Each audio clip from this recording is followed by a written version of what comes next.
दोस्तों CDSL यानी कि central depository services India limited. अब दोस्तों जैसा कि मैंने आपको बताया रखा है कि कैपिटल मार्केट में किसी एक कंपनी के नंबर जब अच्छे आते हैं तो चांसेस बढ़ जाते हैं कि बाकी कंपनी के नंबर भी हमें अच्छे देखने को मिलेंगे। तो पिछले क्वार्टर में जो CDSL ने भी खराब डिसअपॉइंटिंग रिजल्ट दिखाए थे, 6% की डी ग्रोथ इसने रिपोर्ट की थी अपने रेवेन्यू में, वो हो सकता है कि अगले क्वार्टर में हमें देखने को ना मिले या फिर हमें म्यूटेड ग्रोथ देखने को मिले। अगर डी ग्रोथ से अच्छा डी ग्रोथ अगर कोई कंपनी रिपोर्ट कर रही है और उसके बाद म्यूटेड ग्रोथ आ रहा है तो कहीं ना कहीं म्यूटेड ग्रोथ को ज़्यादा बेटर बोल सकते हो, क्योंकि कुछ खोने से अच्छा कुछ ना पाना ही होता है। तो इस वजह से हम ऐसा समझ सकते हैं। बट पिछले कुछ टाइम में जो CDSL की परफॉर्मेंस आपको रिकवरी वाली देखने को मिली है, उस परफॉर्मेंस की वजह से कंपनी के वैल्यूशंस काफ़ी तेज़ी से शूट अप होते हुए नजर आए हैं। एक टाइम पे कंपनी 40 की पी पे आपको देखने को मिल रही थी और अभी के टाइम पे 70 की पी पे देखने को मिल रही है।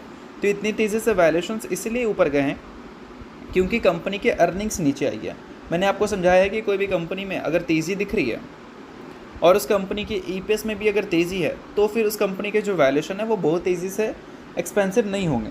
बट वही किसी कंपनी के अर्निंग्स नीचे हैं और उस कंपनी में अगर तेज़ी दिख गई तो उस केस में क्या है कि वैल्यूशन जो है वो काफ़ी तेज़ी से कंपनी के ऊपर चले जाएंगे, जिस केस में कंपनी एक्सपेंसिव लगने लगेगी। तो सस्टेन हो पाना वहाँ पर थोड़ा सा मुश्किल हो जाता है। अब देखो क्वार्टर 1 के रिजल्ट आने में टाइम है। अर्निंग्स आने से पहले वैल्यूशंस अपने ऑल टाइम हाई के आसपास जाती हुई नज़र आ रही है। यही मोमेंटम रहा तो उस केस में प्रीवियस वैल्यूशन पर अगर कंपनी चली गई और कंपनी के Q1 के रिजल्ट उतने ज़्यादा इंटरेस्टिंग अगर नहीं आए तो फिर वो वैल्यूशन को सस्टेन कर पाना थोड़ा सा कंपनी के लिए मुश्किल हो सकता है।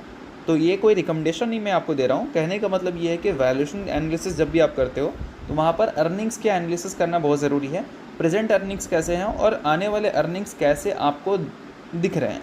अगर अच्छे दिख रहे हैं तो फिर उस हिसाब से आप अपने बोल सकते हैं वैल्यूशन को जस्टिफाई कर सकते हो कि ये सही है या फिर गलत है। आई होप आपको ये सारी चीज़ें समझ आ गई होंगी। बिगिनर है तो थोड़ा सा मुश्किल लगा होगा, बट अगर आप थोड़े मार्केट में एक्सपीरियंस ले रखे हैं तो ये सारी चीज़ें आपको उतना भी ज़्यादा मुश्किल नहीं लगा होगा, ईजिली आपको